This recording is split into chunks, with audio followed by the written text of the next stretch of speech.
Hello, everyone. Thank you again for joining my birthday month here on That Canadian Fangirl. Today's episode is going to be really special because I'm talking about three very, very fun anime that deal with something that relates personally to me.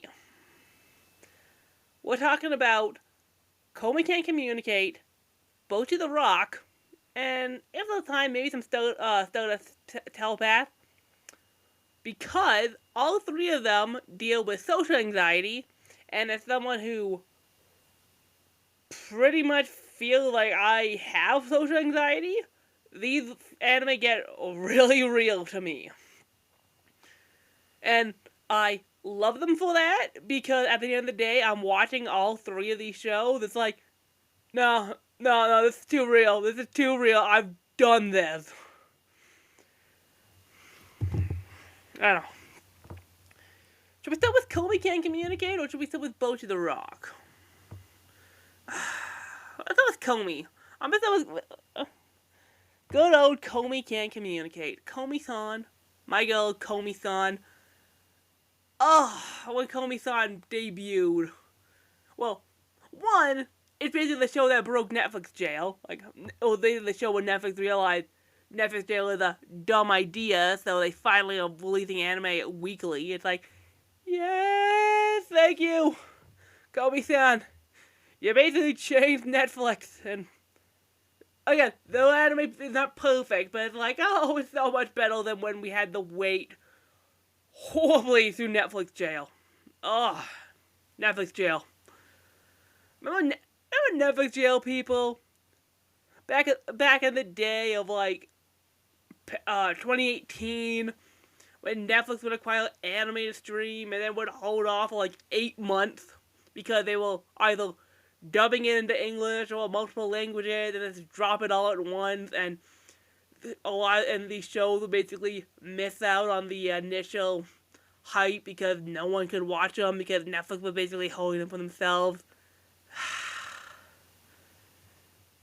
No one misses that, Netflix. I'm so glad you're done with that. Well, now Disney's doing it, so it's not perfect. But Komi-san, my girl Komi-san. I love Komi Can't Communicate. It is one of those anime that's a feel good, fun show to watch.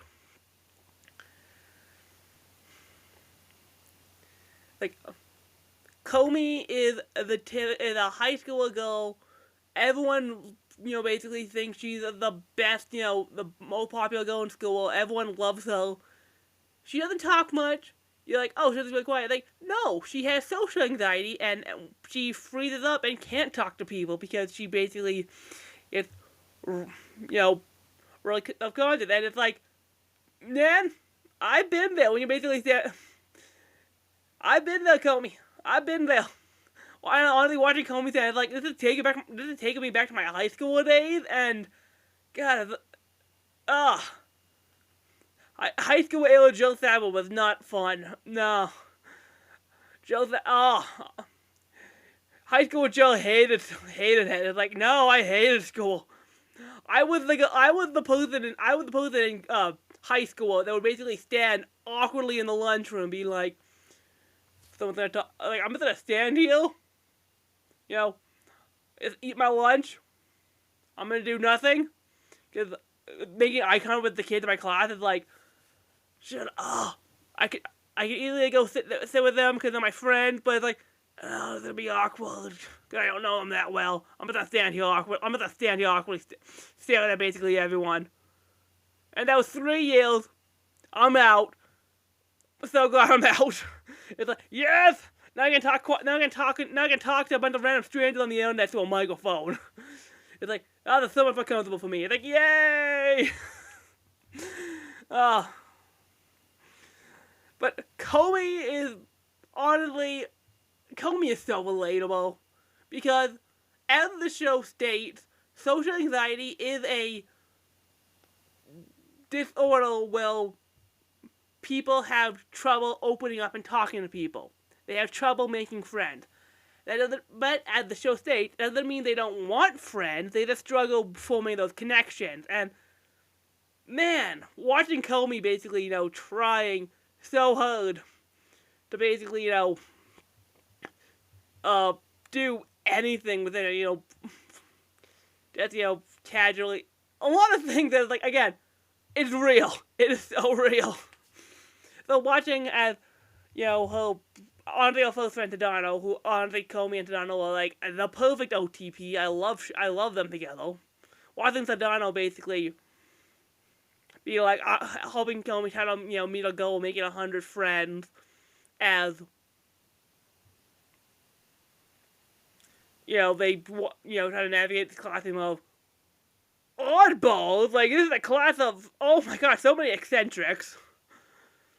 On it, my favorite character is was it Najimi? I love them. Particularly because technically they yell at them. It's like, yeah. Like, what is Najimi? We don't know.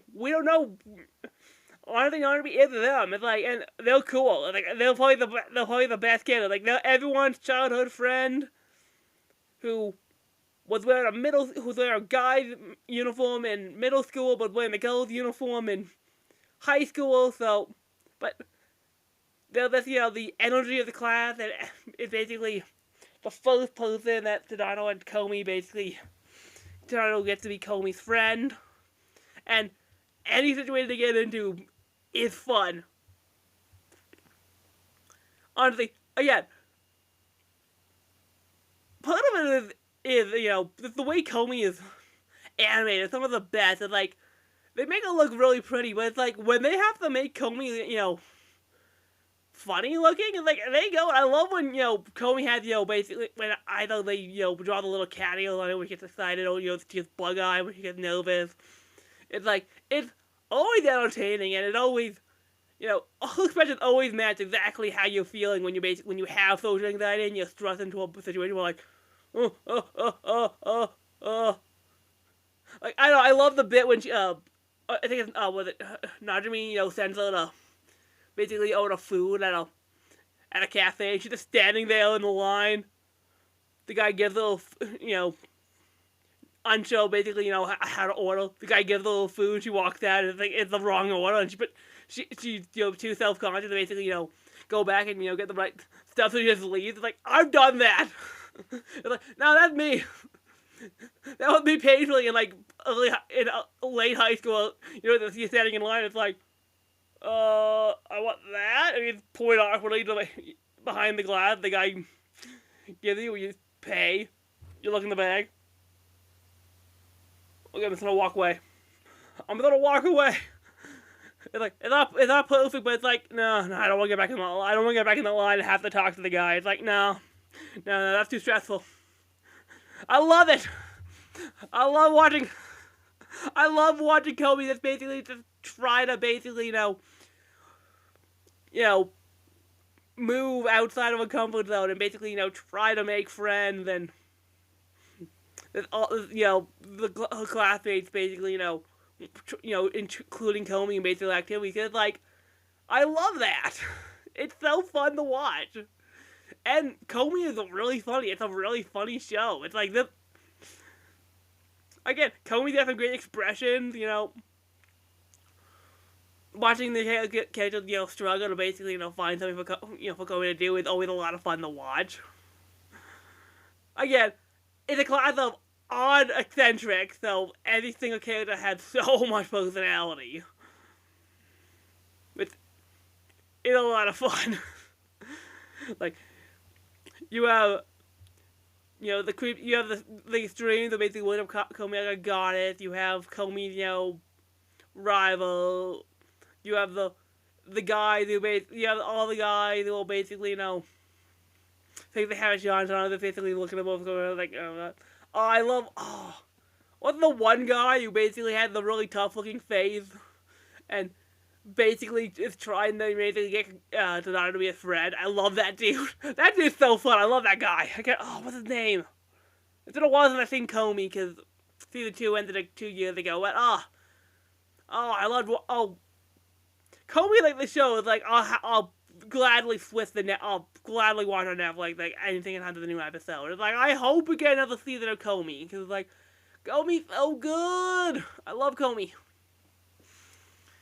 Great. Oh, it's got a great intro. There's some great music. Love Komi. And I think like.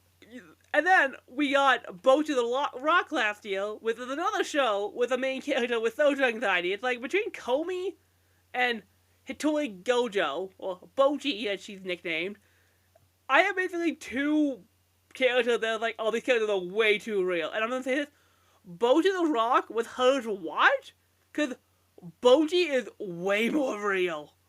Like, I swear, Hitori Gojo is me. I'm saying that it's like, no, this is me. I kind of don't want to watch Bocchi the Rock because out of the first episode, it's like, oh, this is gonna be hard to watch. I can't watch this. It's too real for me. Because literally everything Bocchi does, I do, and it was freaking me out. It's like, now this reminded me of Cullen Jill, and it's like, I don't want to be reminded of Cullen Jill at the time with mathing someone I did not want to be. Like,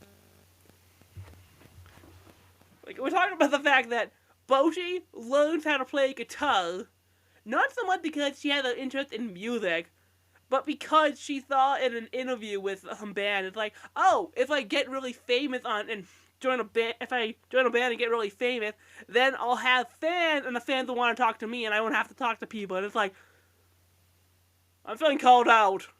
That's kind of my weird, like, okay, that gets hard because, like, I've had that thought where it's like, oh, I'll get famous, and it's like, oh, I don't like that. It's like, Bocchi's calling me out, I don't like it. And no, it's like, oh no, Bocchi's calling me out. Now people know my dirty secret. I tell this podcast that people would talk to me. It's like, no! That's not true, but, I mean, okay, that's like 40% not true. Like 40% not true, like 60% of the reason I tell this podcast is because I just wanted to do it, but it's like, no, I will be lying if I said a good 40% of the podcast is basically, I want to be famous, I want people to talk to me so that I don't have to talk to them. But like, my favorite moment in Bocchi the Rock is when she brings the guitar to school, and she sets it down, and she basically sits on her desk, and like, with the thought of like, someone's gonna talk about the guitar, someone's gonna talk to me about the guitar, and then no one talks to her, and she walks away all distracted. It's like, I've done that.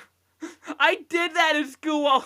It's like, I'm on this really cool anime shirt. I put my water bottle, and I'll position my water bottle in just the way so that the Kingdom Hearts logo is facing out. And it's like, okay, someone's gonna see the logo of my water bottle. They want to talk to me. Someone's gonna talk to me about this. I'm gonna have a conversation with someone. I'm ready. Bell rings. Take the water bottle away. No one talked to me about it, and then I walk away all dejected. It's like, I've done that. So seeing Bocchi do it is like, oh, that's how. No, I've done that, Bocchi. I hate it. But I kept watching the show because Bocchi was really good. But it's like every single time I watch it, it's like I'm letting too hurt the Bocchi.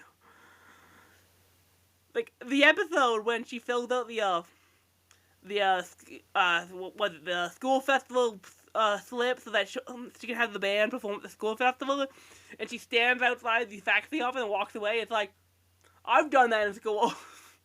It's like, okay, go talk to a teacher. Okay, stand in front of the class. Go in. Walk away. Walk back. Walk away. Walk away. Walk back. It's like, stand there awkwardly. It's like, okay. As soon as someone leaves, I'm going to go, okay, the door open, I'm going to slip in. Look. Oh, don't see to the left. Okay, I'll try again later. It's like, I've done that. I'm not proud. Young Joe Sabrin was really self-conscious with, how to everything. And honestly, I want to go back. I want to strangle young me. It's like, oh my god, I have so much social anxiety. I hate it. Sometimes I hate myself. And like, oh, I'm so awkward in social situations. I hate it. I hate it so much. And I've been I mean, that's the thing. Watching something like Bocchi the Rock and Komi Can't Communicate made me realize, yeah, my anxiety is I have social anxiety. And, because watching it is like, it's like so more than why I'm so awkward in such situations. Why I just can't do it. And I hate it because I'll sit there. It's like, and no, and no, and no. Watching Bocchi basically, sometimes what they call Bocchi time, which will, like, go into, like, go into a weird, fantasy moments, where like, imagine stuff, and, to, like, imagine stuff, and, like, they'll have, like, grand illusions. It's like, I've had those, like, the woman they're at the restaurant, she's overhearing the guy talking about, work, and she goes into the weird fantasy where she's, sitting in a closet, drinking a beer, and she's like, doing nothing. It's like, I've had that. I don't think I've had those imaginings last week. It's like, oh god, I need to get out of my parents' basement. Oh, what am I doing with my life? Oh, oh, no, so loud. Social anxiety is not fun, people. It's like being afraid to talk to people because you just know. It's like, I want to do this, but I have to psych myself up. And if I say the wrong thing, I'm so scared that they're going to basically shun me. So I'm just going to say nothing. That's how I feel every day of my life. And it does not help. It does not help. I have to really psych myself up every day to do anything. It's like, I'm going to do this. I'm going to talk to someone. I'm good. No, I'm not. Ugh.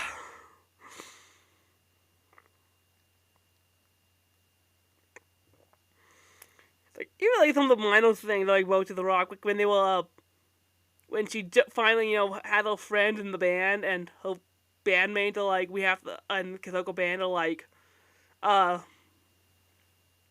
we have to sell at least 5 tickets because because they're trying to, because they need to make money, and Bocchi's literally sitting there with her ticket, and she's like, she's so spiraling because it's like, because she doesn't have friends that she can have the tickets to, and it's like, it's family, and she's thinking about her family, and it's like, no, I'm done that. It's like, mom, dad, sister, who else? It's like like, I don't have friends!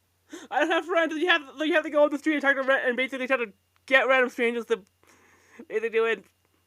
For the moment when she's on the street corner, she's playing the guitar, and like, she's really good. Like, she gets the little crowd, she has a couple of people, impressed with her playing. It's like, but she's still looking at the guitar the entire time. It's like, no, that's real. That's real. But the thing I appreciate about Bocchi is, one, I can't say Bocchi ever gets over the social anxiety. She's still the adorably awkward socially anxious mess at the end of the show as she is at the beginning. I hope we get more. I hope we get another season of Bocchi the Rock, because that show was really fun. Please go over work, give us more Bocchi. But like, she does take steps. Like, she's able to basically play the guitar at the school festival. She is able to at least, I can't even say interact. Like, it's still the awkward stuttering everything she's talking about bandmates, but she can talk to them without being in a box. It's like, shutting away. It's like, It's like, oh, baby steps, Bocchi, baby steps. Kind of like Komi again, baby steps. It's like, no, you can't fully, talk to someone, making the eye contact, but it's like, get out of the box. Like, when Komi, is able to talk to Donato over the phone, and it's a really soft whisper, but it's like, hey, baby step, you got to talk. I couldn't do it. My phone rings, it's like, I stay on my phone for like 5 minutes, it's like, I stayed away for like 5 minutes and it's ringing. It's like, okay, I can answer it, and the phone stops ringing. It's like, I couldn't answer it. And then sometimes it's like, okay, and I hit, and then like, like, I can answer it. So for the, hello? Okay, I did it. I typed on the phone. Yay! I just stared at the phone for 5 minutes, but I can't, sadly still do. Oh. I think I slapped myself. Ow! I didn't even hurt it. Why did I slap myself? And then last year, we got Stardust Telepath, which is, it's still about social anxiety because Suzuka is honestly a very introverted, soft-spoken person who clearly has some sort of social anxiety. I mean, that show's more about four girls basically forming a bond over basically building model rockets. But it's like, it's still really fun, like, seeing Suzuka, having interest in wanting to build a rocket and go to space, mainly because she thinks it'll be easier to basically interact with aliens and people on Earth. It's like, alright. Particularly because, when she talks to people on Earth, they basically, kind of dismiss her hobbies as being, blessed, so she just basically doesn't talk to people, and she's like, so she has a, she has a really awkward time, but it's like, Suzuka is probably the most,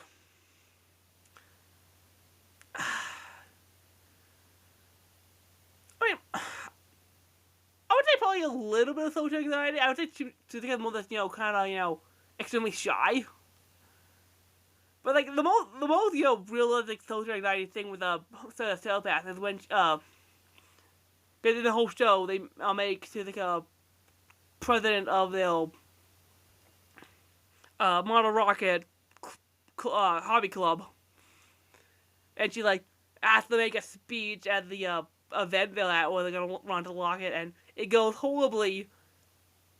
And she basically is all self-conscious that she couldn't, public speak.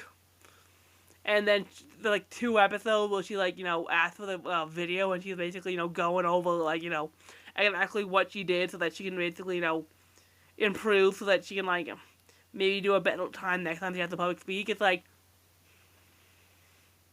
alright. Honestly, watching her basically, try to, get out of the shell and basically, and watching, as Suzuka, make friends with actual humans, as it's probably the nicest thing, because it's like, no, she is, trying to make an honest attempt at, being, trying to make, at being social and trying to, make friends, and Suzuka has friends by the end. There's nothing really not, and seeing their bond, excuse me, grow, is nice. I don't think we'll get more so. I actually wouldn't mind because it was fun. It's like, and that was pure slice of life. That's cute girls building rockets. It's like, yeah. And they all have, like, varying levels of, that's, they form this genuine friendship over their mutual, well, it's not really mutual love, because not all of them, this mutual connection. They find this, connection that kind of, between the 4 of them that comes with, with rocket building and astronomy and space, and it's like, it's nice. Honestly, that's probably would have been stronger if we didn't know if, what's the name with an alien? Like, if, like, if, what's her name? Main girl, pink out. I kind of like that fella too. I'm becoming him on one name. But yeah, she can introduce herself, and she like that she's an alien. It's like, if the moment the thing is like, is she an alien? She like, and like one of those things was like, no, she says, how cool, in the role play, she just said that, but she's, 100% human, or she actually is an alien. I don't know, probably more interesting, but it's like, I think it's heavily implied she is. Just because of the way the show's set up, but I still like it. I don't know. If I had to rank my socially anxious, female girls, okay, in terms of show, I'd probably go, my favorite is probably Komi Can't Communicate, just because it's so wholesome and sweet and fun and funny. Bocchi the Rock and Stardust Telepath. Like, girls in general? Not probably the same thing. Komi, Hitori, and Suzuka. Just because as though I love Bocchi, it's like, if you have to be, choose which girl I like, it's hard.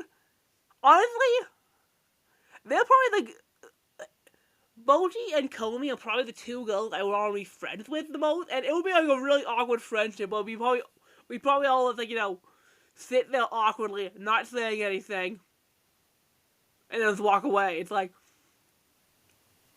well, that was fun. Hey, we hung out. Woohoo!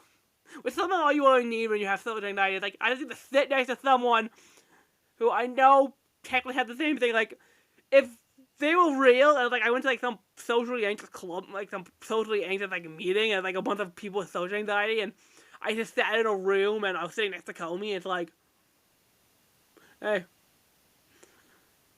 Komi, you're not gonna sit there. It's like, you wanna? No, okay. Oh, hey, Bocchi. You wanna? No, okay. Let's just sit here. Oh, the truth is, that's why the entire room of the people that be awkward staying there. It's like, what do we do? We need someone to give us some action. We're too awkward. No, we're too scared to react to some. It's like, no one in this group is gonna take command, because that's not how we work. It's like, we are the people who basically sit there. It's like, we need a leader. We need an extra vote. Where's the extra votes? Where the extra votes at? Like, okay, let's just sit here awkwardly. Anyone want to talk? It's like, no, okay. I don't want to take. I'm not taking control. I am not taking control. No way. No, anything I have to take control, I freeze up. It's like, nope, I'm not a leader. I am not a leader. Don't ask me to lead shit. But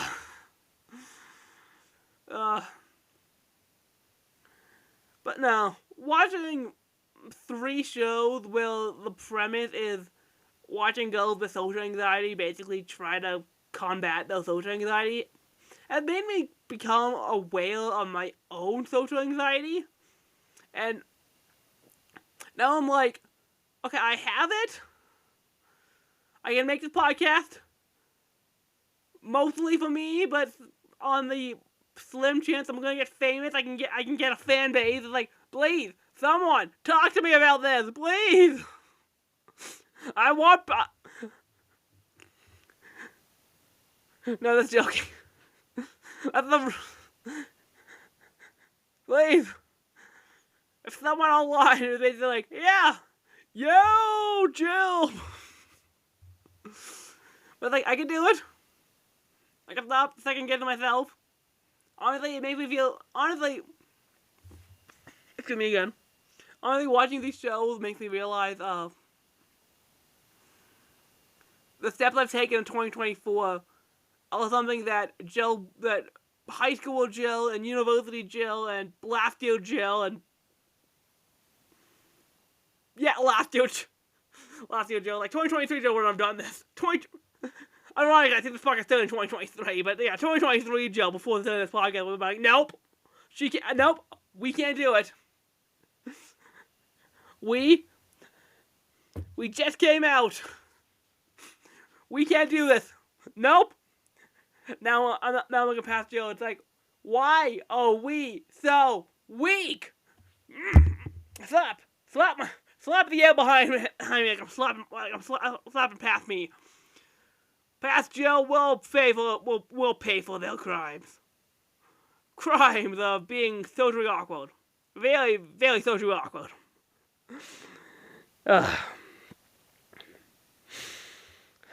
Honestly, it's the one thing I've learned from watching Komi Can't Communicate, Bocchi the Rock, and Stardust Telepath. Social night is not gonna go away. It's not gonna get easier. But just taking steps. Let's find one person will talk to me. Like, if they can talk to me, and I can basically go into a line and basically tell the cashier, I want that. And not correct if they get it wrong, because I don't have the clue for that yet. Or waving my hand in class and basically telling a professor, like, hey, I dropped my pencil.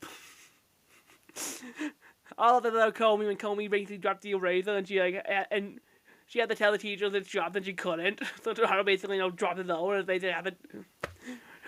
Basically, put it in his own, so that the teacher basically walks over and gives it to Komi. It's like, one, that's weird. It's like, I love people who basically can be like, oh, let's genuinely help these people who clearly need help. Oh, the most likely if you have social anxiety, probably don't self-diagnose yourself with it. I should probably talk to a doctor. But it's like, no, I'm too social anxious for that. It's like, alright, go to my doctor and ask about social anxiety. Like, nope, can't do it. Like, I need to take control of this. Nope, can't do it. Oh, I'm gonna call him for the first time in my life. Nope, can't do it. Like, I can't get psychological help, but I can tell a bunch of people on a podcast I have it. Yeah! Baby steps! Let's call this. I haven't really talked about the show, but I just want to talk about how the 3 shows that basically inspired me with my own mental health. So, thanks for indulging me on this wild journey of my own weird habits. Remember to like and share this video around so we can grow the fandom. Follow me on all my socials listed in the description below. The video or the episode. Remember, gatekeeping is not something we allow in this community. Fandoms keep you in a box. Like what you like. If you like something, you're considered a fan of it. Don't let other people tell you otherwise, because having someone say you're not a true fan is just gatekeeping. And remember, when people ask, what fangirl do you listen to? You listen to that Canadian fangirl. With Canadian fangirl? That Canadian fangirl. Alright. See you next week on birthday month. Later, peoples.